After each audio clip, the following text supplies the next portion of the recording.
everyone, welcome back. In this video, I'll show you how to fix the Schwab app crashing issue. First, swipe up from the bottom of your screen, look for the app, swipe it away, completely closing it, wait for a few while, and then only reopen it. Then,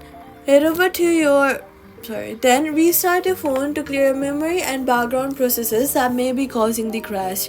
Then head over to your App Store or your Play Store, search for Schwab, and then make sure that the app is updated to the latest version, as updates often fix stability issues.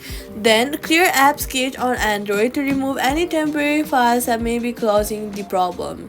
Then head over to your Settings app and then go to General, next iPhone storage, and make sure that your device has enough storage space, as low storage can lead to crashes.